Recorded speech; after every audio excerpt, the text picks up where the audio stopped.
Primero, bienvenidos a todos. Nos da mucho gusto que estén asistiendo. El día de hoy vamos a tener, primero que nada, recuerden lo de siempre, mantengan sus micrófonos apagados para no interrumpir al ponente y si tienen preguntas, las van a dirigir a Abby, al profesor Loyola o a mí para que al final se las pasemos al ponente. ¿Ok?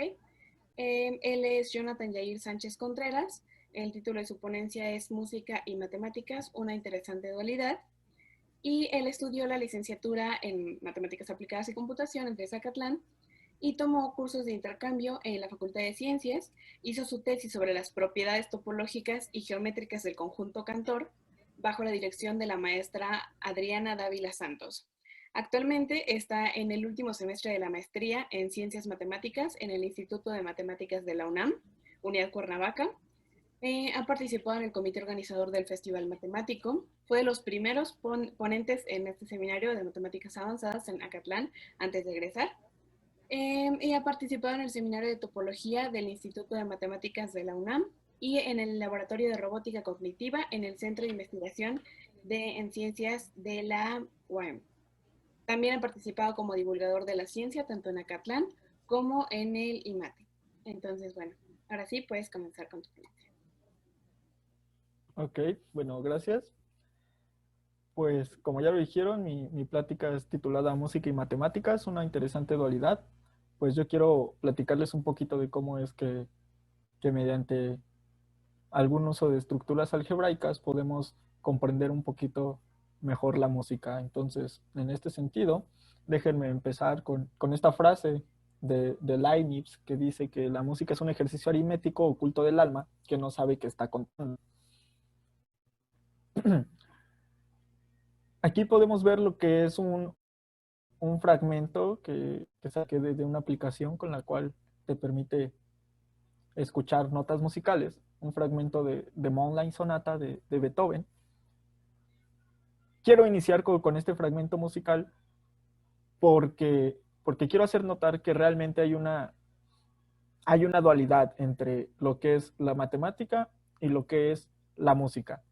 Es decir, bien podríamos no saber nada de música, como es el caso de muchos músicos amateurs que no saben interpretar realmente lo que es este sistema de símbolos que podemos ver aquí, que son las notas musicales como tal, pero lo que sí saben interpretar es este tipo déjenme llamarlo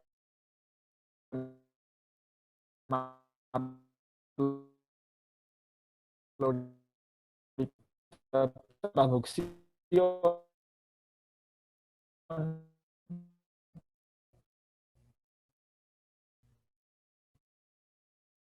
matemática. Es una conexión bastante interesante, ¿no? Que no solo estamos dando una dualidad entre O- estamos dando Oye, una especie, se ve una especie, mándeme. se escucha entrecortado. Ajá. Si quieres puedes quitar tu video para ver si tienes una mejor, este, Ok, a ver. que se entienda un poco mejor tu voz. Sí, a ver, permítame, déjame dejar de...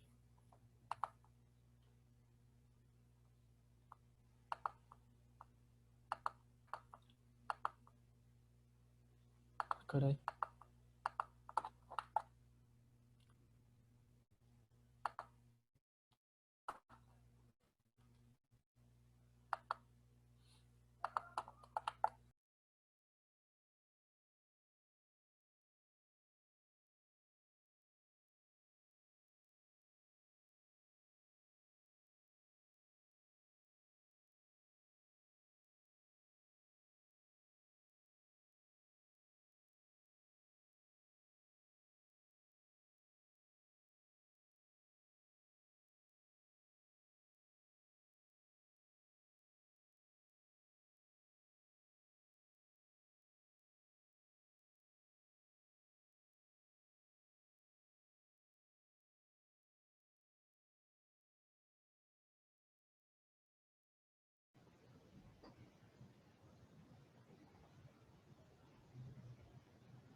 ¿Sí nos escuchas, Jair?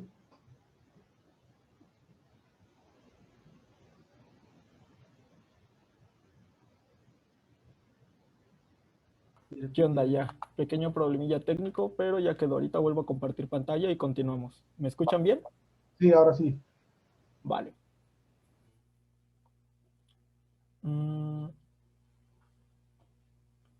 ¿Me puedes confirmar si están viendo la pantalla? Sí, sí se ve bien.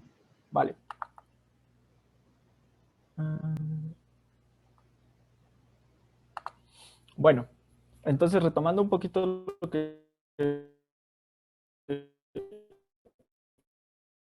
lo que estaba comentando, es que entre símbolos musicales y la representación numérica que tenemos acá abajo. Si no sabemos interpretar de una forma correcta las notas musicales, bien podemos interpretar de una forma correcta las secuencias numéricas que se nos presentan aquí abajo. Ahora, no solo hay una dualidad en símbolos, sino que podemos ver que en cierto aspecto hay una, permítame llamarlo como una dualidad geométrica, en el sentido de que las posiciones de las notas mantienen el posicionamiento en cierta manera de los números, vemos como una dualidad geométrica en este sentido. Ahora, permítanme presentar lo que es la definición de un grupo. ¿Por qué? Porque aunque esta representación numérica es bastante buena, sirve para interpretar música, pero no sirve para rescatar realmente los aspectos fundamentales que requiere una representación matemática de la música. Para esto necesitamos lo que es un grupo. Y bueno, para construir un grupo necesitamos empezar con un conjunto G que no sea vacío, es decir, que tenga ahí elementos. Y definimos una operación binaria. Una operación binaria la vemos como una función que va del producto cartesiano de G con G y que nos lo deja en G. Es decir, tomamos dos elementos en G, los operamos con nuestra función operación binaria y arrojamos un resultado que vive dentro del mismo G. Ahora, para que algo sea un grupo, necesitamos un conjunto junto con la operación binaria que debe cumplir estas tres propiedades, ¿vale? Es decir, que no importa la forma en que yo opere los elementos del grupo, los, los paréntesis son innecesarios. ¿Por qué? Porque la operación se mantiene exactamente igual. Existe un elemento neutro al que al operarlo con cualquier elemento en el grupo, me lo deja exactamente igual. Y para cada elemento en el grupo existe un elemento inverso, que al multiplicarlo me da el elemento que habíamos tenido aquí arribita, ¿vale? ¿Por qué queremos un grupo? Porque esta estructura se comporta de una forma bastante bonita que nos permite, en cierta forma, modelar la música en un sentido cualitativo más específico.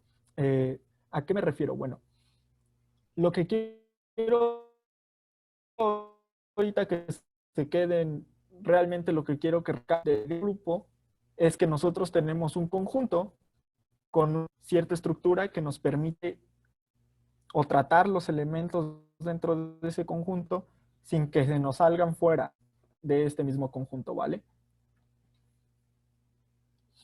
Ahora, dejando un poquito de lado lo que es la matemática, déjenme hablarles un poquito de música.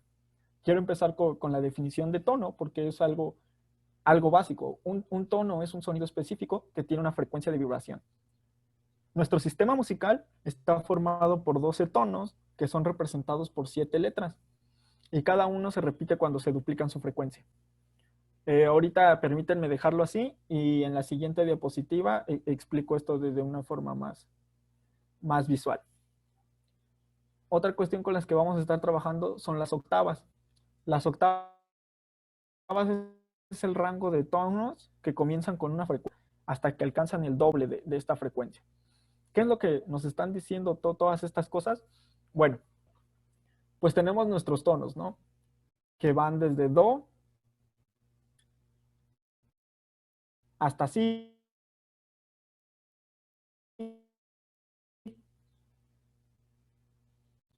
Nuestros, que como lo en la lámina anterior, tenemos 7 letras con las cuales representamos los 12 tonos. ¿Cuáles son letras E, F, A y B? Ocupo la misma letra para denotar Do y Do numeral, es decir, C y C numeral. ¿Esto a qué me refiero? Con C numeral nada más me refiero a que hay un semitono o medio tono arriba, es decir, que entre C y D hay un tono, al cual estoy llamando C numeral. Ahorita más adelante vemos por qué son estos tonos y no otros, ¿vale?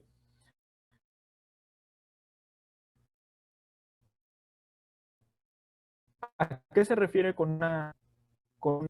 aquí con las flechas? Empezar por decir en re y podemos seguir adelante subiendo hasta volvernos a encontrar con re. Esto es a lo que se refiere a una octava, que podemos seguir adelante y siempre vamos a encontrar, hasta que nos encontremos otra vez con el mismo tono, vamos a tener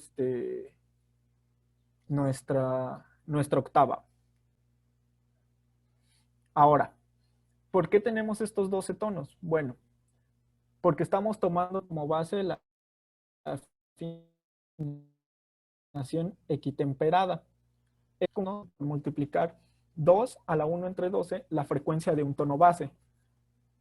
Es decir, yo empiezo con mi tono base que es Do y lo multiplico para generar un semitono que es Do sostenido. Es decir, estoy multiplicando su frecuencia para obtener los siguientes tonos resultantes. Esto hasta que se repita. Bueno, la razón es que el cerebro humano percibe todos los tonos como esencialmente idénticos cuando sus frecuencias guardan una razón igual a 2R, con R en los enteros. Y la distancia entre tonos se mide de forma logarítmica. ¿Qué quiero decir con esto? Que precisamente por eso es que tenemos 12 tonos musicales. Si nos damos cuenta, empezamos con Do y en algún momento volvemos a toparnos con Do.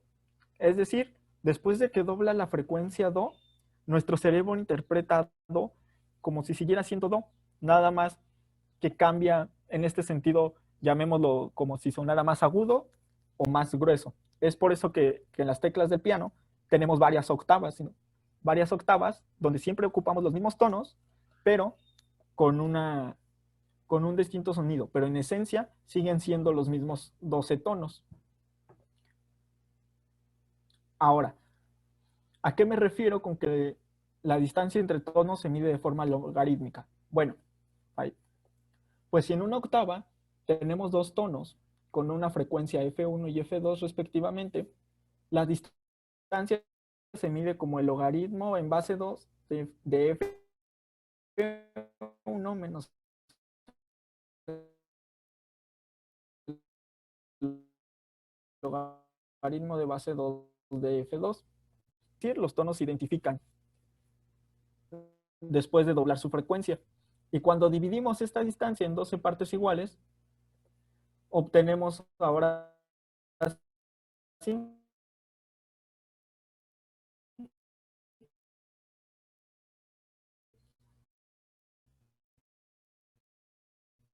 los resultantes tonos, que es decir, empezamos a multiplicar todo y repetirse cuando se doble la frecuencia. Por eso es que tenemos estos 12 tonos musicales establecidos, ¿vale? Ahora, dejando de un lado esta parte musical, déjenme regresar un poquito a lo que es las matemáticas. En esta diapositiva quiero hablarles un poquito de particiones y clases de equivalencia. Quiero no hacerlo de una forma muy formal porque realmente lo que quiero que se entienda es el concepto, entonces es lo que nos va a ayudar. ¿Cómo es que formamos clases de equivalencia? Bueno, pues para los que han tomado sus cursillos de matemáticas discretas, pues ya más o menos saben, tienen una idea de cómo es estas cuestiones de generar relaciones de equivalencias, clases de equivalencias, pero sinceramente cuando yo estaba en la licenciatura, toparme con esos temas fue algo que me costó mucho trabajo, entonces realmente déjenme platicarlo de una forma, en una analogía muy sencilla. ¿Cómo funcionan las particiones y las... Empecemos imaginando que ustedes tienen como un botecillo al cual de alguna forma le caben una infinidad de dulces, ¿no? tienen una infinidad de dulces de distintos colores. ¿De qué colores? Naranja, azul y verde. Entonces, trabajar con todas estas cosas es un poco difícil. Entonces, lo que busca hacer una clase de equivalencia es particionar este conjunto de forma en que sea más fácil trabajar con sus elementos y que sea más fácil referenciarlos. Entonces, ¿qué es lo que hace? Pues genera una partición. Para no trabajar con una infinidad de dulces, pues escogemos una propiedad característica, que en este caso es el color. Podemos dividir toda esta infinidad de dulces de acuerdo a su color y ahora tener el mismo conjunto infinito, pero de una forma, de un cierto sentido, permítame decirlo, más organizado. Es decir, podemos referirnos a cualquier color naranja simplemente por su color y ya no por estar buscando ahí entre todos los dulces. Identificamos todos los dulces naranjas con el naranja, todos los dulces azules con azul, y obtenemos un nuevo grupo, el mismo conjunto, perdón, pero ahora tenemos una especie de referencia que nos permite trabajar de una forma más fácil. Ya no estamos trabajando con toda esta infinidad, sino que estamos trabajando con esa misma infinidad, pero ahora solo tenemos 3 puntos de referencia, que son los colores. ¿Por qué es interesante este tipo de trabajo? Porque como lo vimos, en las notas musicales, cada que doblamos la frecuencia, se repite el tono. Es decir, ¿cuántos dos hay? Pues hay un montón de dos, ¿no? Cada que multipliquemos la frecuencia por 2, por 2, por 2, podemos seguir generando tonos de do y así para todos los tonos musicales. Entonces, ¿qué queremos hacer? Pues queremos hacer precisamente esto, buscar una propiedad de forma que sea más fácil referenciar y trabajar con todos los tonos de do sin importar cuál sea el tono de do particular que estamos trabajando. En este sentido, es cuando viene la introducción del grupo Z12. Tampoco me gustaría entretener mucho en esto, porque lo que quiero que se entienda es realmente cómo es que funciona esto en el ámbito musical. Z12 precisamente es el resultado de aplicar un proceso parecido a este, pero sobre los enteros. Es decir, nosotros tenemos todos los enteros, que son una infinidad de números, y decimos, bueno, trata de ver qué pasa con el residuo cuando se divide cada uno de estos números entre 12. Va a dejar, ¿qué haces? Pues asignas cada número al residuo que te deje y generas una partición en todo Z, de forma que ahora solo estás trabajando con 12 clases de equivalencia que te permiten referir a cualquier número acá. ¿Y por qué queremos trabajar con Z12? Pues precisamente por eso, porque hay dos musicales a los cuales al doblar siempre se vuelven a repetir. Entonces, Z12 en esencia parece ser un buen grupo para modelar los tonos musicales en una cuestión matemática, más allá de cuando lo vimos al principio, porque al inicio simplemente era una referencia matemática de las notas musicales, pero ahora aquí, con el uso del grupo Z12, estamos modelando más allá un comportamiento real de la música, que es el de asignar a toda una infinidad de tonos un solo tono. Es decir, por decir aquí a la clase de equivalencia del cero podríamos llamarle simplemente do y, y van a estar asignados todos en sentido.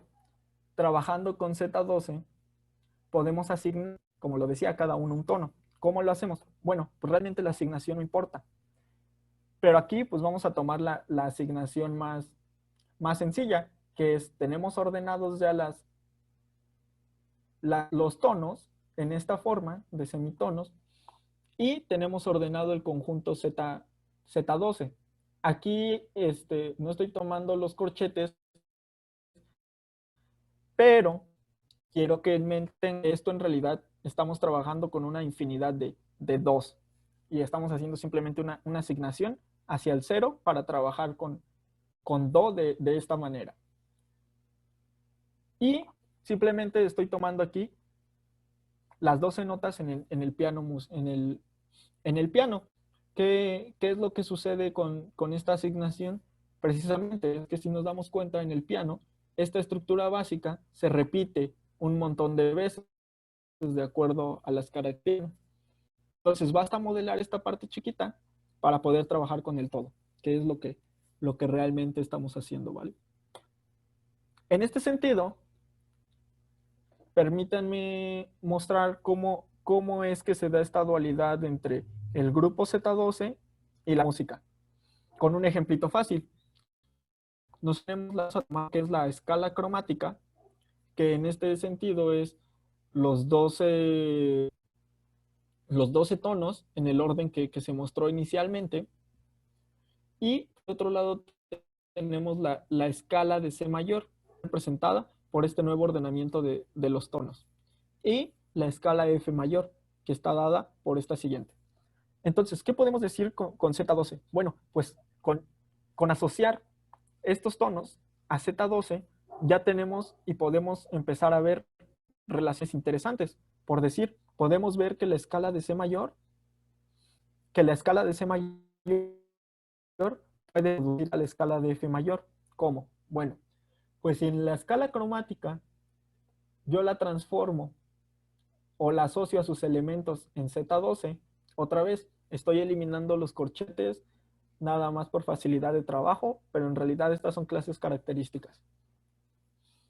Representando en Z12 tenemos la escala cromática simplemente como el conjunto ordenado de 0 hasta 11. Representando a C mayor en Z12 tenemos esta asignación de números y F mayor de la misma forma. Lo único que estamos haciendo es tomar las letras que aparecen acá abajo y asignarlas al valor numérico que les dimos en esta otra diapositiva, ¿vale? En este sentido, podemos hacer lo que se llama una transposición. Es decir, de C mayor a la F mayor, siguiendo la aritmética residual. Es decir, nosotros podemos sumar 0 más 5 y luego ver el residuo que deja y ver en qué clase de equivalencia cae. En este caso, cae en 5. 5 más 2 es 7, 4 más 5, 9, 5 más 5, 10. Y en ese sentido, generamos a F mayor. Estamos viendo un comportamiento más analítico sobre la música. Es decir, estamos viendo cómo pasar de una escala a otra por simplemente sumar. Y esto es bastante interesante. ¿Por qué? Porque en cuestiones de composición musicales nos permite hacer un análisis bastante interesante que le ejemplifica con los tonos musicales y qué es lo que nos permite hacer o nos permite notar. Ahora, ya en un sentido más abstracto de lo que es la música, Z12 es un buen grupo para modelar los tonos musicales, pero deja fuera de sí muchas otras cosas que hay que rescatar de la música. En este sentido, se pueden hacer muchas otras cosas. Permítanme dar una pequeña definición que vamos a llamar un n-motivo. Un n-motivo es una sucesión finita de elementos en Z12, es decir, simplemente es una sucesión de n tonos. Pues si ustedes tienen una composición musical, nosotros podemos quedarnos con los 7 primeros tonos y eso va a ser un 7 motivo. Entonces, podemos denotar a Tn por el conjunto de todos los n motivos. Ahora, ¿cómo podemos en cierta forma definir una operación dentro de estos n motivos? Bueno, pues resulta que al estudiar o cuando nos metemos con cosas de música, más que nada en la música clásica, por decir en cuestiones de composición, Bach, por ejemplo, ocupaba cierta forma de composición en la cual tomaba un n motivo base y lo transformaba de ciertas formas que sonaran bien para introducirlo en la misma melodía. Es decir, estaba dando ciertas transformaciones de n motivos para meterlos en la música.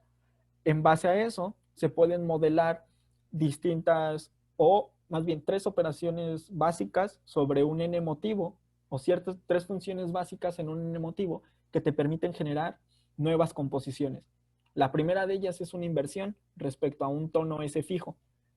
Esto es una función tal que si nosotros tomamos un n tono, un n motivo, perdón, lo único que hacemos es multiplicar 2 veces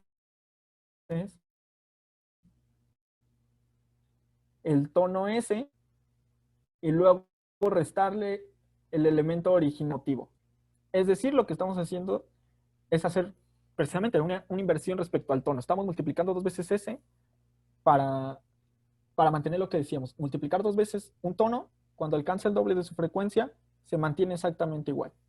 Entonces, en ese sentido, de esta forma, es una forma abstracta de modelar lo que es una función. Ahorita vamos a ver que tiene unas implicaciones más, pues más visibles que la pura matemática abstracta. Otra de las operaciones que se puede hacer es una retrogradación. Es decir, es una función tal que a cada elemento del n motivo, yo simplemente, aquí hay como una cierta, no sé cómo llamarlo, como dificultad en cuestión de los nombres, porque realmente la retrogradación suena más como una inversión, pero en música se le denota regradación. Es decir, lo que estamos diciendo es simplemente toma tu n motivo, tócalo al revés. Y finalmente, una retrogradación con inversión, que es decir, una combinación de estas dos funciones. Es decir, las estamos combinando en cierta forma. A partir de estas dos estamos generando una nueva función a la cual le vamos a llamar retrogradación con inversión. En este sentido, permítanme recordarles lo que es una composición de funciones. Si nosotros tomamos 2 funciones cuyos dominios y codominios se comportan de una manera adecuada, la composición es la función tal que, como lo dice su nombre, podemos componer estas dos funciones para generar una nueva que vaya desde el dominio de G hasta el codominio de F. Lo que aquí quiero decir que otra vez, ahí vamos a estar trabajando con composiciones musicales y composición de funciones, que en cierta parte es algo bastante similar. ¿Por qué? Porque cuando nosotros componemos funciones en este sentido de generar, por decir, la retrogradación con inversión, nosotros podemos también componer música, es decir, generar sonidos armónicos a partir de un n motivo que sea armónico. En este sentido, ¿a qué queremos la composición de funciones? Bueno, pues para empezar a notar cosas sobre las funciones que denotamos hace rato. Es decir, de aquí podemos ver que si yo compongo una inversión con sí misma, ¿qué es lo que va a pasar? Bueno, pues tomo la inversión de un tono de un n motivo que ya está invertido, y lo que va a pasar es que obtengo exactamente el mismo n motivo. ¿Qué quiere decir esto? Bueno, quiere decir que si yo compongo la inversión consigo mismo, estamos obteniendo la identidad dentro de los n motivos. Lo mismo o algo va a pasar con la retrogradación. Si yo compongo la retrogradación con ella misma, vamos a obtener, mediante una operación sencillita en los índices, vemos aquí que se cancelan las n's, se cancelan los unos y nos queda el i. Entonces, ¿qué estamos obteniendo? Otra vez estamos obteniendo la identidad. Al componer retrogradación con retrogradación, otra vez obtenemos la identidad. Finalmente, dándonos cuenta, como lo mencioné hace rato, que la retrogradación con inversión no es otra cosa más que la composición de una inversión con una retrogradación, o la de la retrogradación con la inversión. Es exactamente lo mismo, es decir, conmuta. Entonces, usando estas relaciones, tenemos que si compongo una retrogradación con una inversión, pues como era de esperarse, otra vez vamos a obtener la identidad dentro de los tonos, dentro de los n motivos. Ahora, ¿por qué estoy haciendo notar esto?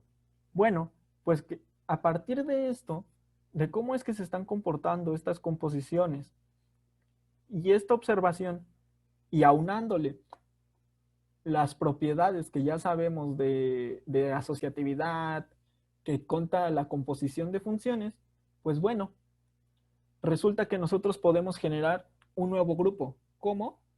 Pues tomando el conjunto de funciones que voy a denotar como ST subíndice S, donde vamos a tener precisamente las inversiones, la retrogradación con inversión y la identidad.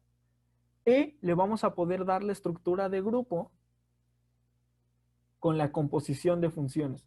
Es decir, tenemos ahora un nuevo grupo en el cual, si nos damos cuenta, está bastante relacionado con Z12. ¿Por qué?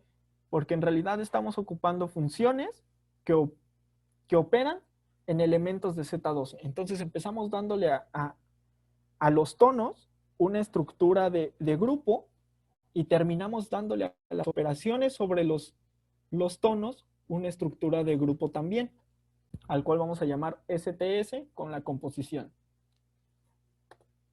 Por ejemplo, si nosotros tomamos el 5 motivo que aparece en el compás 29 de la fuga 6 en D menor del primer libro de Das Waltenpierre-Klavier de Johann Sebastian Bach, empezamos a darnos cuenta de cosas interesantes, no solo en la parte matemática, sino en la parte musical. ¿Qué pasa cuando tomamos este 5 motivo que aparece en el compás 29?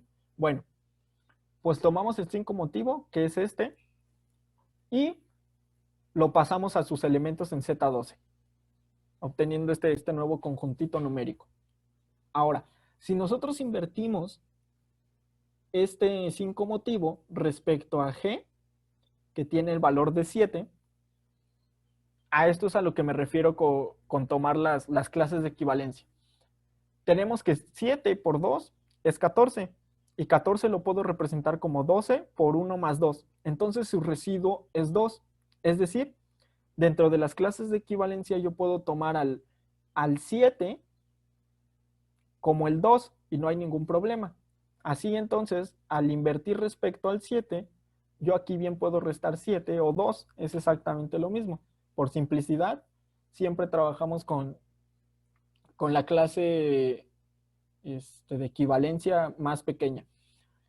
Entonces, en este sentido, en vez de restarle 7, resto 2 y obtengo este nuevo conjuntito numérico que si lo regreso a notas musicales, me arroja este. Bueno, pues aquí es donde aparece lo interesante. En cuestión de composición musical, empezamos a notar que si tuviéramos toda la composición completa de Bach, veríamos que este nuevo arreglo musical aparece en el compás 33 de la misma obra. En este mismo sentido, si yo retrogrado, que es decir, toco al revés lo que teníamos, nos va a dar este nuevo arreglo musical, el cual aparece en el compás 7 y en el compás 8 de la misma composición. Y si yo hago la retrogradación con inversión, obtengo este nuevo conjunto que aparece en el compás 36. Es decir, esto es algo bastante interesante. ¿Por qué? Porque en la composición de Bach es por eso que tanto para los músicos como para los matemáticos resulta bastante interesante. ¿Por qué? Porque estamos viendo que a través de transformaciones sencillas está generando nuevos arreglos musicales que están incorporados en la obra. Es decir, ahorita lo vamos a ver más adelante desde un aspecto más visible, el por qué es tan interesante que estén sucediendo estas cosas en la composición de Bach. Es decir, ¿qué significan todas estas transformaciones que está haciendo dentro de su composición? Bueno, pues desde una forma más geométrica estamos hablando de que tienen una simetría. ¿Una simetría en qué sentido? En que si nosotros vemos en su representación de tonos el 5 motivo original, tenemos esta imagencita de aquí. Cuando yo hago la inversión y la represento otra vez en sus tonos musicales, me aparece esta, que si nos damos cuenta, es una simetría de la original. Simplemente, en cierta forma, la estamos como rotando. ¡Pum! Y cuando yo hago la retrogradación, estoy aplicando una especie de espejo, que es otra simetría hacia la composición original. Y la retrogradación con inversión me está presentando otra vez una nueva simetría. ¿Qué nos está diciendo? Esto está bastante loco, porque ya no solo estamos teniendo música y matemáticas en cuestión de una estructura algebraica abstracta, estamos teniendo ya simetrías en una cuestión geométrica, en algo más visible. Entonces es bastante genial, porque están combinando matemáticas, música y geometría. Ahora, ¿por qué es interesante? Porque en cuestión de composición, realmente no se había visto este tipo de simetrías, ¿no?, en la música. Y es algo bastante interesante, porque prácticamente, si lo pensamos de una cierta forma de dualidad, Bach estaba ocupando cierta matemática para generar su música, o con su música generó cierta matemática, y es bastante interesante. ¿Por qué? Porque pues, los matemáticos saben de simetrías, pero bien pueden no saber de música, pero los músicos saben de música y pueden hacer simetrías sin siquiera saber que están haciendo simetrías. Y es algo bastante interesante en el sentido de la naturalidad con que se dan estos aspectos.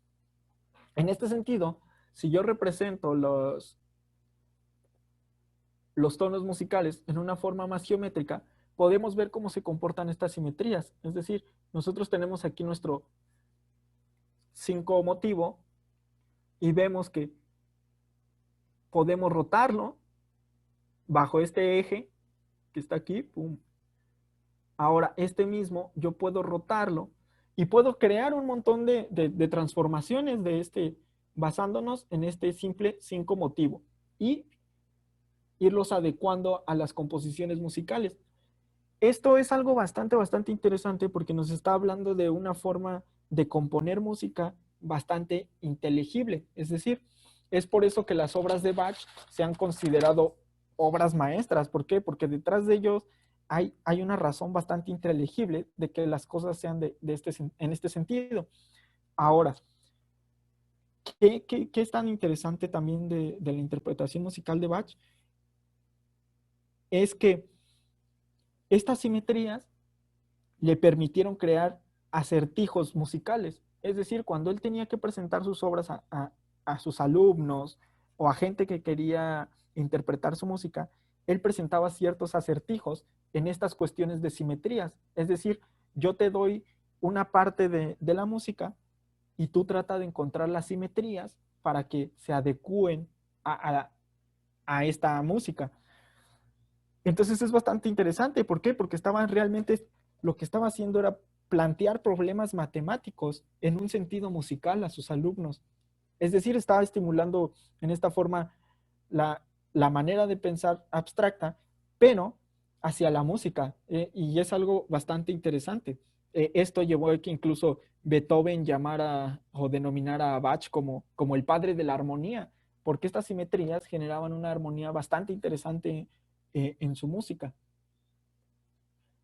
Ahora, en este sentido, permítanme dar una nueva definición. ¿Por qué? Porque no solo podemos modelar ya N motivos, sino que podemos definir ya lo que son acordes musicales dentro de este sentido. Es decir, si nosotros nos damos cuenta y hacemos el calculito fácil de tomar el cálculo de cuántas combinaciones hay en un conjunto de 12 elementos, tomando de 3, es decir, tomando acordes de 3 notas musicales, nos damos cuenta que hay 220 posibilidades. Pero nosotros no queremos trabajar con estas 220 posibilidades. ¿Por qué? Porque muchas de ellas ni siquiera van a sonar bien. Entonces lo que nos importa es que haya cierta armonía en el acorde que lo haga sonar bien. En este sentido, tomamos los que son los acordes mayores. Los acordes mayores, en un sentido matemático, se pueden notar que son todos los que cumplen esta relación entre los acordes que los forman, guardan esta relación. Es decir, B es igual a 4 más A y C es A más 7 en cuestión de tonos. O sea, aquí otra vez estamos trabajando con que a cada tono le estamos asignando su elemento en Z12. Y de esta misma forma podemos definir lo que es un acorde menor, que si se dan cuenta lo único que cambia es la suma que tenemos aquí, que aquí le estamos sumando 3 y acá 4. Todos estos acordes forman un sonido armónico, es decir, que es agradable al oído. En este sentido matemático podemos decir que tienen sentido. Ahora, el conjunto de acordes mayores y menores lo vamos a denotar con esta M cursiva, que pues no es otra cosa más que el conjunto de los dos tipos de acordes, donde cada uno de sus elementos viven en Z12. Esto ya de una forma más matemática. Ahora, ¿qué pasa cuando trabajamos con estos con estos acordes? Bueno, pues resulta que geométricamente empiezan a generar y empiezan a pasar cosas bastante interesantes debido a la forma en que estamos modelando. Es decir, nosotros podemos definir una transposición también en este sentido de los acordes, de forma en que, ¿cómo la definimos? Bueno, pues tómate tu acorde y a cada elemento del acorde súmale n, donde n es un entero cualquiera. Es decir, tenemos una infinidad de transposiciones. Si nos damos cuenta, tenemos una transposición por cada elemento en los enteros. Pero resulta interesante que como estas cosas están trabajadas en módulo 12, después de aplicarlo 12 veces, vamos a obtener los mismos acordes, en el sentido de que, otra vez, vamos a obtener distintos sonidos, pero en esencia van a estar relacionados a un mismo acorde, que se le llama el acorde base. En este mismo sentido, podemos definir ahora una inversión sobre estos acordes de la siguiente forma. Lo que estamos haciendo ahora es, le sumamos n, pero estamos restando el acorde inicial. Con estas transposiciones y con estas inversiones, ¿qué sucede? Pues sucede algo bastante interesante. Por decir, si yo tomo este acorde que es 047 y empiezo a aplicarle lo que son la transposición, las 12 transposiciones que se pueden dar, se puede notar, aquí solo incluí 6 porque la imagen era como bastante grande, pero si nosotros tomamos la transposición inicial del 047, pues nos damos cuenta que lo podemos representar poniendo las 12 clases de equivalencia a las que pueden transformarse y ver cómo se dan estas transformaciones. Es decir, si yo no transpongo el acorde original, pues no me queda nada más que el acorde original, que es el 0, 4 y 7. En este sentido, cuando yo lo transpongo respecto a 1, se nos da esta transformación, que ya no tenemos el 047, sino ahora tenemos el 851. Y en este sentido es bastante interesante. ¿Por qué? Porque en cuestión de simetría y de geometría, ¿de qué nos damos cuenta? Vaya, pues de que es un triángulo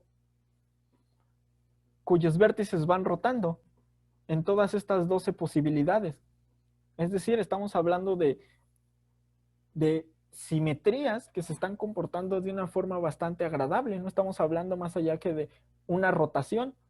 Y en este sentido, ¿qué podemos decir? Bueno, pues si tomamos acordes que estén compuestos por 4 notas musicales, ¿qué vamos a tener? Bueno, pues vamos a tener un cuadro rotando dentro de estos 12 nodos. ¿Y qué más podemos decir? Bueno, pues si vamos aumentando el número de acordes, pues evidentemente el número de simetrías se va reduciendo. Por decir, ¿qué pasa si yo pudiera tocar un acorde que cubriera los 12 nodos? Pues bueno, vamos a tener ahí un eneágono de 12 lados que al rotar va a permanecer igual. ¿Esto qué nos quiere decir? Que entre más complejo sea el sonido o más complejo sea el acorde, menos posibilidades vamos a tener de combinarlo para generar estas simetrías. En este sentido, ¿qué pasa con las inversiones? Bueno, pues resulta que sucede lo mismo, se comportan de la misma manera. Son triángulos que rotan en una forma distinta dentro de estos 12 nodos. Y esto está bastante genial. ¿Por qué? Porque nos está dando una geometría más interesante que hace rato. O sea, ya estamos metiendo figuras geométricas que se ven rotadas en ciertos ángulos. Es decir, en un sentido matemático, ya podemos relacionar las cuestiones musicales con grupos de reflexiones sobre ciertos eneágonos, que también forman un grupo, ¿no? Si nosotros tomamos precisamente esta modelación de tomar los nodos de una figura, de un eneágono, y ver las simetrías que tiene, y lo apoyamos con la composición, estamos obteniendo también un grupo. En este sentido, es bastante interesante. ¿Por qué? Porque entonces ya podemos encontrar relaciones entre grupos que nos modelen la misma esencia de las composiciones musicales. Y en este sentido, otra vez, es algo bastante interesante. ¿Por qué? Porque Bach lo que buscaba realmente en sus composiciones, en un sentido por decir, una de sus obras más grandes, que es la ofrenda musical, donde Bach tenía la intención de buscar y de representar la divinidad de la música en cierta forma, pues generó un montón de cuestiones bastante interesantes, ¿no? De estructuras algebraicas y demás, sin saber, ¿no? Que lo estaba haciendo. Simplemente él se dejaba guiar por, llamémosle, una intuición musical, y en este sentido estaba haciendo, pues, matemática bastante ruda, ¿no? Porque, pues, estas cuestiones de grupos es matemática que no es trivial, ¿no? Para,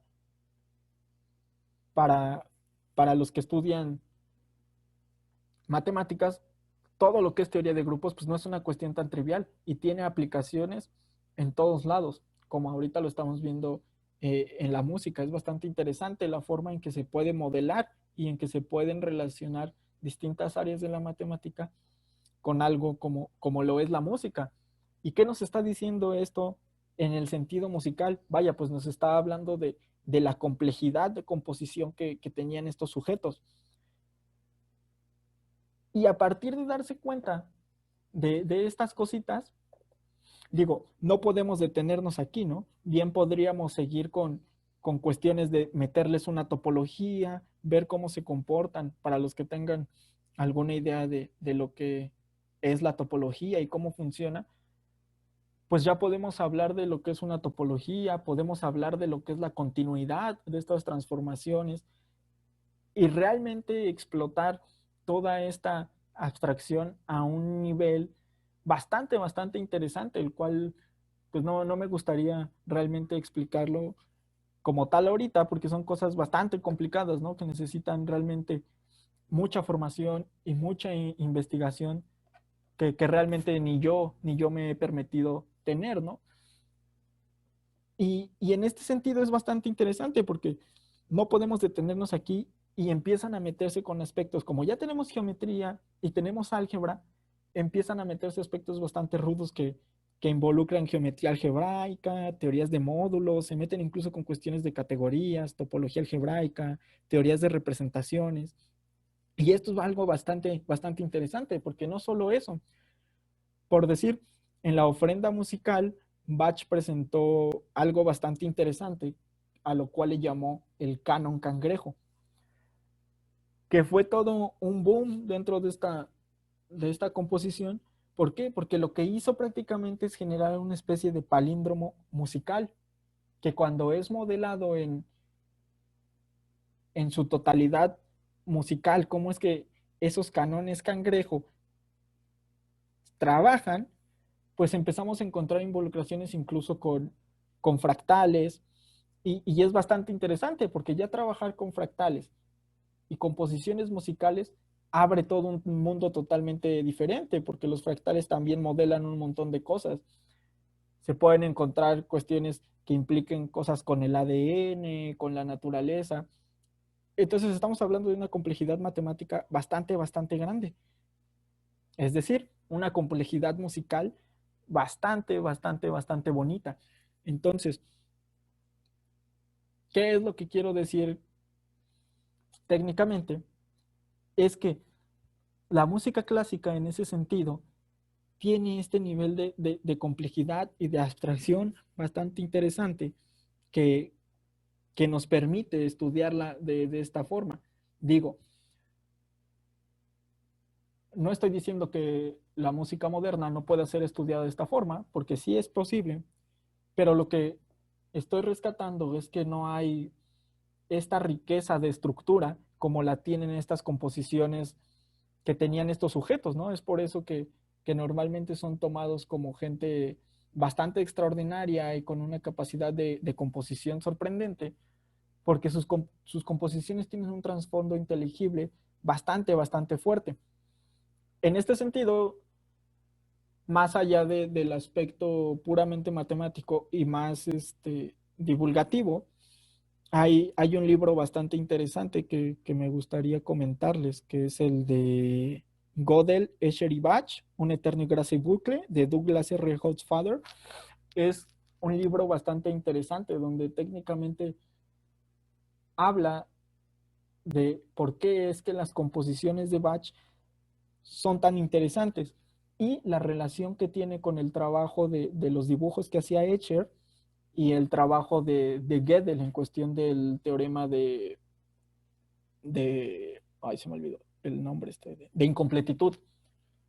Es un libro bastante interesante porque técnicamente lo que nos está rescatando ese libro nos dice que sus tres trabajos son bastante interesantes y bastante complejos.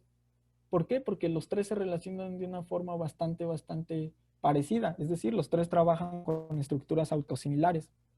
Que estoy diciendo que están trabajando en una especie de cuestión fractal. Y bueno, pues yo creo que con esto sería todo. Y pues agradezco su tiempo prestado y a la invitación por parte de los encargados. Sí, muchas gracias, Jair. Pues, ahorita pasamos, buena charla, ahorita pasamos a la sección de preguntas, ¿vale? Claro, claro, claro. Ok, te vamos a ir pasando las preguntas entonces, ¿vale? Sí. La primera pregunta es, ¿cuál es el objetivo de relacionar la música con las matemáticas? O sea, ¿de qué nos sirve conocer la parte matemática detrás de la música? ¿O para qué se aplica? Ok. ¿Para qué nos sirve? Bueno, es bastante interesante encontrar siempre este tipo de dualidades. ¿Por qué? Porque siempre hay algo que rescatar, digo. Dentro de la música, en el sentido, se ha podido estudiar de esta forma el efecto que tienen ciertos tipos de sonidos en el cerebro. Por decir, a este tipo de modelados se le ha podido asignar cómo es que cierta música de Bach actúa y tu cerebro la entiende, porque nuestro cerebro realmente, aunque no lo, no lo entendamos de una forma meramente práctica, el trabajo del cerebro es bastante abstracto, ¿no? Trabaja de una forma bastante abstracta. Entonces, muchas veces, aunque nosotros de una forma consciente no interpretemos este tipo de cosas de una forma, pues literal, consciente, el inconsciente sí comprende, ¿no? Tiene cierta facilidad de adaptarse y de entender este tipo de cosas. Entonces, gracias a este tipo de modelados, se ha podido observar cómo es que tanto en animales como en humanos, la música de ciertos compositores tienen la capacidad de hacerte sentir bien o incluso de hacerte sentir triste, melancólico, y eso es bastante interesante. ¿Por qué? Porque es una forma de entender el medio en el que nos estamos relacionando a un nivel ya no matemático, ya no musical, sino en un sentido, llamémoslo más psicológico, y es bastante interesante, ¿no? Porque nos está permitiendo entender el mundo que nos rodea. Y no solo eso, digo, podemos pasar de las estructuras musicales a encontrar, digo, ahorita yo nada más platiqué de una forma bastante rápida cómo es que se empiezan a dar estos modelados. Prácticamente di la introducción de cómo es que se puede dar este modelado para seguir trabajando más adelante, ¿no? Pero lo interesante es, bueno, de aspectos musicales, puramente de la creatividad, pueden salir aspectos que tal vez matemáticamente no habíamos pensado o no nos habíamos cuestionado o habíamos tomado por hecho resultados que realmente desconocíamos, ¿no? Y que ahora podemos prácticamente pues poner en cuestión, por decir estas cuestiones de relacionar música con fractales es bastante interesante, ¿no? Porque otra vez nos permite entender la relación del humano de componer música a su relación con aspectos más naturales, porque digo, hay fractales relacionados a música que se encuentran en la naturaleza. En ese sentido es algo bastante interesante, ¿no? Porque otra vez nos está permitiendo entender la naturaleza de, del humano en el sentido bueno, ¿y qué nos ha llevado, ¿no? a componer música? O realmente, ¿qué es lo que nuestro cerebro está tomando en cuenta para componer música? Y que sea agradable, ¿no? Más que nada en el sentido musical. Entonces, pues es bastante interesante la relación que hay entre todo esto.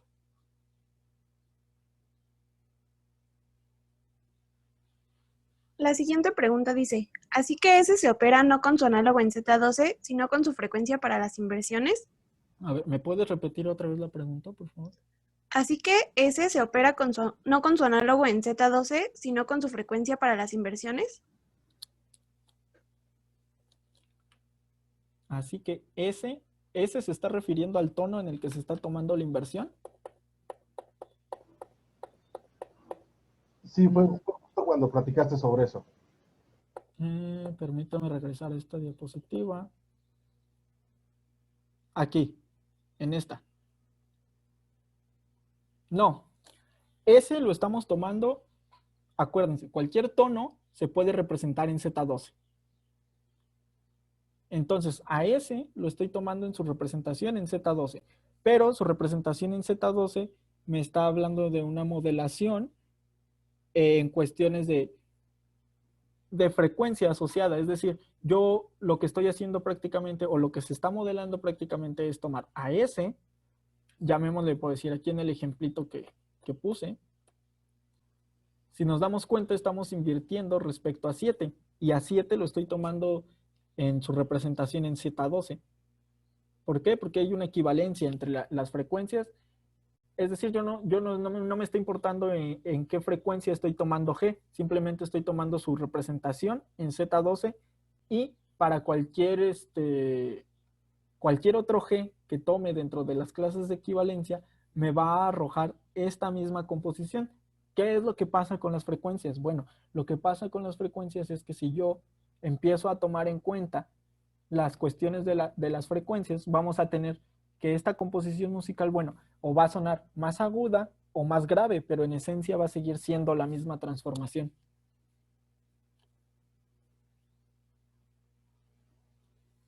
Ok, la siguiente pregunta es, por lo que mostraste, las matemáticas ayudan a entender la música, pero ¿consideras que la música ayuda a entender las matemáticas? O sea, ¿crees que hay problemas matemáticos que se podrían resolver utilizando o apoyándose de la música?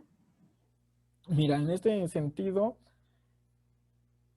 no he podido encontrar, es algo que realmente también la otra vez estábamos cuestionándonos, si había forma de poder entender la música entender la matemática a través de la música, y parece algo difícil, pero digo, hay una dualidad bastante interesante que posiblemente habría muchas cosas interesantes que rescatar, pero realmente así un ejemplo en claro no te podría dar, porque realmente yo tampoco he encontrado, y es algo que yo también me he planteado, ¿no? Digo, ¿de qué forma podríamos entender la matemática a través de la música?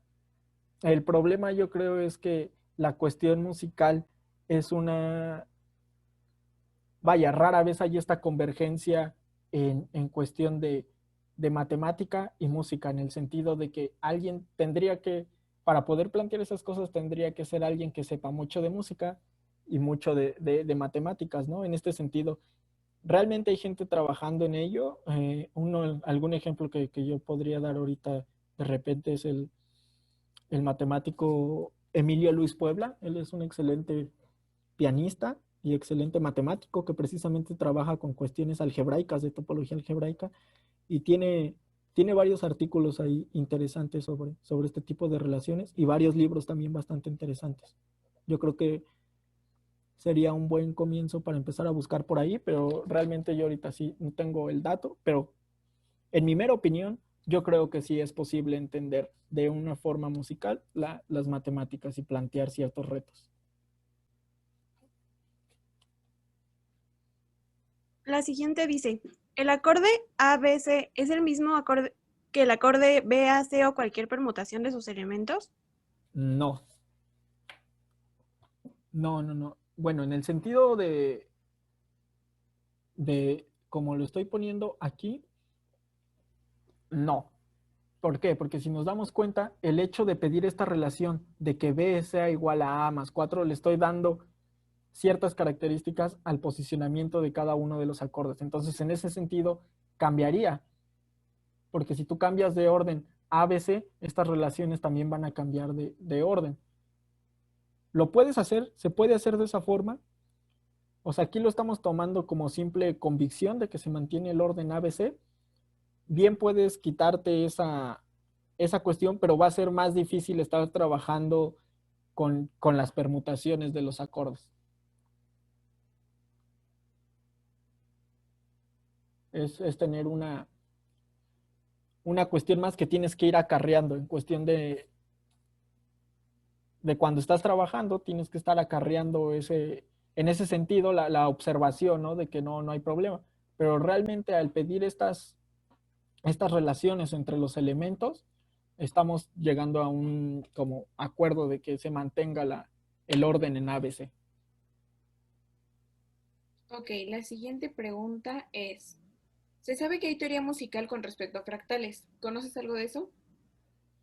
Sí, precisamente es lo que comentaba. El libro este que les mencionaba habla precisamente de esta relación entre música y fractales. Cómo es que las composiciones de Bach se relacionan con la música con los dibujos que hace Escher y con el trabajo que hizo Gödel. Todos estos tipos de cuestiones implican lo que mencioné hace rato, que se llaman autosimilitudes, es decir, fractales, es decir, estructuras que son similares a la estructura original, nada más cambian la escala o el posicionamiento dentro de la misma estructura. Y es bastante interesante. Digo, si tienen interés en ese tipo de cosas, realmente yo recomiendo ese libro que fue con el que mi mente hizo boom en todo este tipo de cuestiones. Y es un libro bastante divulgativo, o sea, no pretende realmente tratar los temas tan abstractos, sino de una forma más divulgativa, más platicada, y es bastante interesante. Es un libro un poco largo, pero vale la pena leerlo.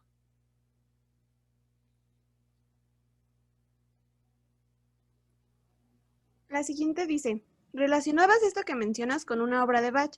¿Hay relaciones de este tipo con alguna otra obra de artistas de la talla de Bach?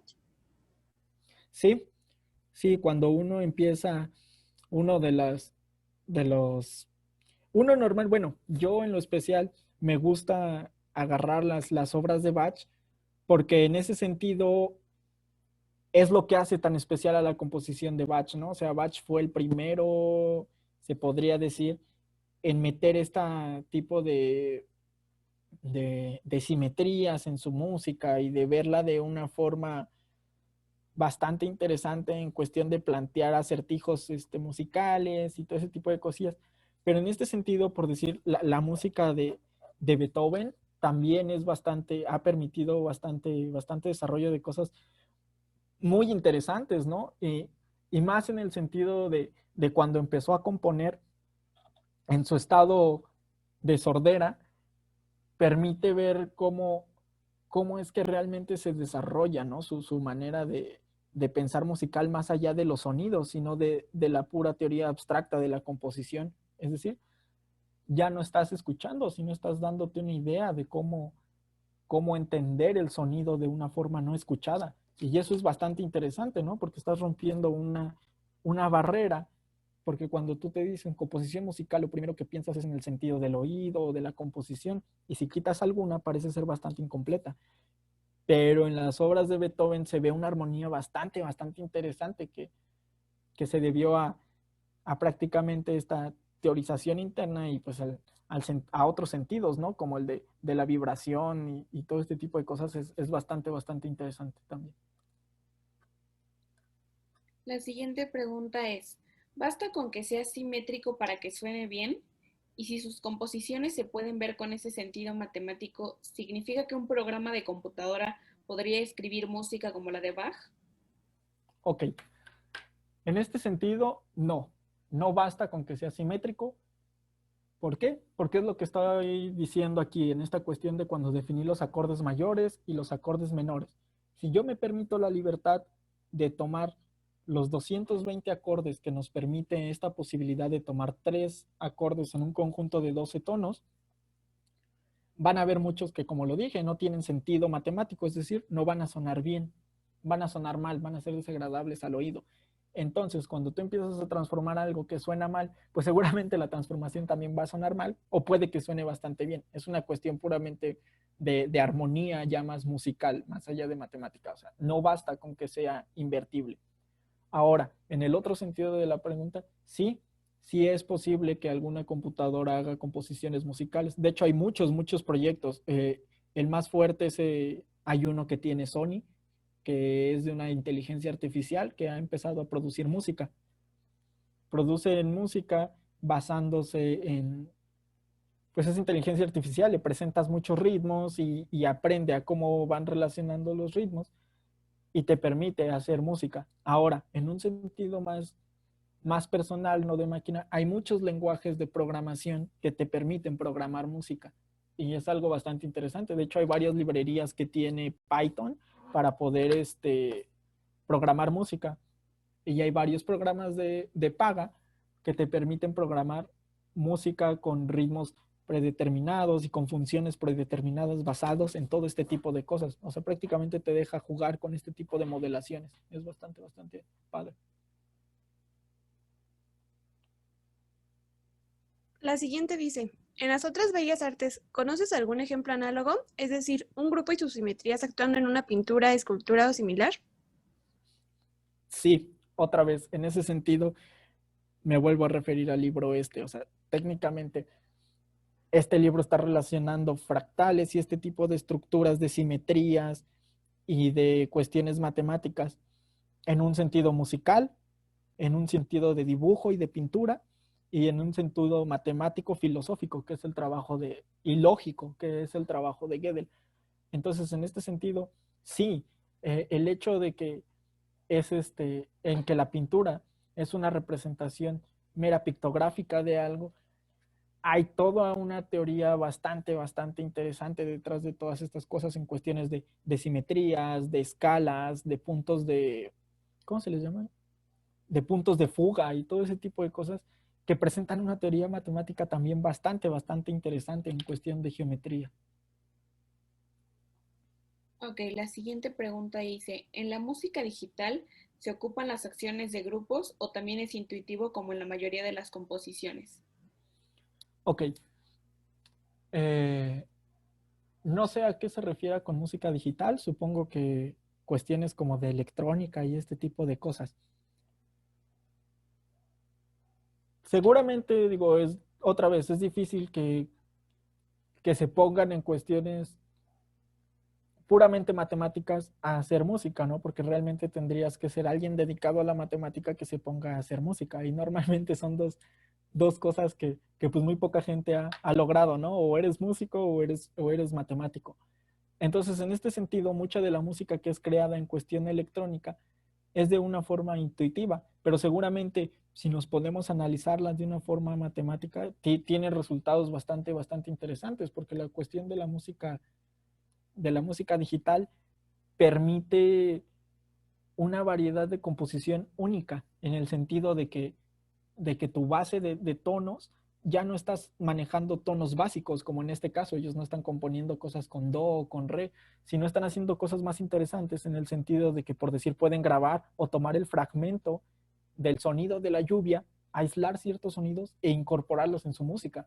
Entonces seguramente arrojan resultados bastante, bastante interesantes. Preguntan también si podrías ponernos la referencia de fractales y música, por favor. Me parece que... A ver, voy a dejar de presentar.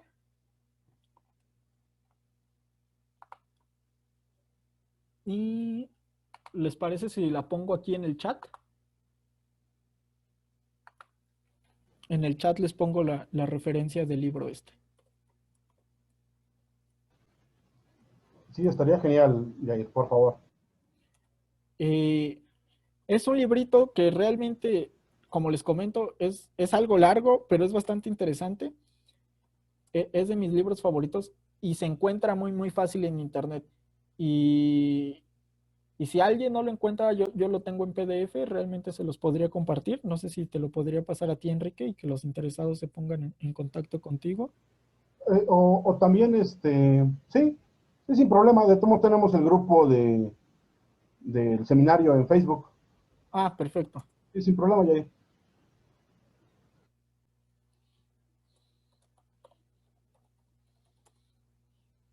Para que continúen con las otras preguntas y ya tú me lo compartes y el que esté interesado se lo pasamos. O Claro, publicamos la foto en donde diste donde está tu cartel, publicamos la foto del libro y ya el que esté más interesado, pues se lo podemos compartir. Ok, entonces pasamos las últimas preguntas, ¿no? ya está en el chat la referencia. La siguiente pregunta es, ¿en la música popular se pueden ver ese tipo de relaciones? Otra vez, como lo comenté, realmente sí, pero la cuestión de que en la música popular se pierde toda esta riqueza de las simetrías, porque en la música popular, vaya, ya no está basada una composición tan basada en una estructura tan fuerte, sino que son ritmos menos complejos y más repetitivos. En este sentido, sí se pueden arrojar resultados, pero están delimitados a la estructura de la composición. Por eso es que normalmente la teoría matemática musical que se desarrolla normalmente siempre es aplicada a música clásica, con estilos barrocos y este tipo de cosas que permiten en ese sentido una estructura más vasta.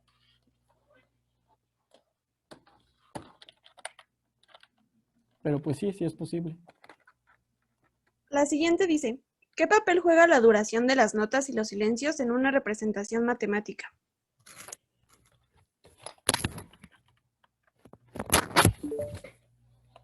Pues tiene bastante que ver. ¿Por qué? Porque cuando tomamos en cuenta, otra vez, aquí no lo hice, pero hay maneras en el sentido algebraico, en el sentido topológico y metiendo ya a otras áreas, de modelar con, con más eficiencia todo este tipo de cosas. Es decir, yo ahorita solamente presenté ¿cómo decirlo? Una base, la puntita, ¿no? De cómo es que se empieza a hacer todo esto. Pero ya cuando te metes en cuestiones más profundas, realmente hay maneras de modelar y de tomar en cuenta todo este tipo de cuentas como del silencio, los tiempos, y eso te da una estructura más compleja, más compleja. Y, y nos arroja cosas bastante interesantes. ¿Por qué? Porque ya cuando estás trabajando en cuestiones de topología o de grupos, ese tipo de cosas te permite hacer representaciones en cuestiones de que puedes ver ahora, por decir motivos, los puedes representar como suma directa de ciertos grupos específicos de orden primos, y eso es bastante interesante también. Pero conlleva un trabajo más profundo de la abstracción.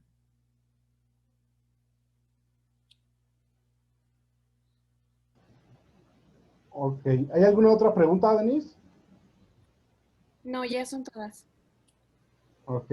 Pues muchísimas gracias. La sesión de preguntas estuvo bastante larga, pero me gusta que se puedan explayar y que puedan preguntarte y que tú les Sí, muestres todo lo que conoces. sí, También que muestre uno todo lo que nos falta, ¿no? sí, Entonces, sí, no. sí, sí, sí, dime. En este sentido todavía hay mucho que hacer por delante. Digo, la otra vez lo quería compartir para esta plática, pero lo perdí. pero era un artículo que encontré en Facebook, en un grupo que tengo ahí de matemáticos. Compartieron un artículo bastante interesante en el que tomaban ciertas estructuras musicales y, y envolvían como al toro con esta representación y veían cómo sonaba y qué implicaciones tenía en cambiarle la topología, la estructura musical y envolverle en el toro. Era bastante interesante, pero lo perdí. Y ya no pude encontrarlo porque era como ruso, entonces. Ok, ok, no te preocupes, te agradecemos muchísimo tu plática y muy buena charla, Jair. Felicidades. No, Muchas gracias siempre. por haber aceptado participar. No, de qué, siempre es un gusto.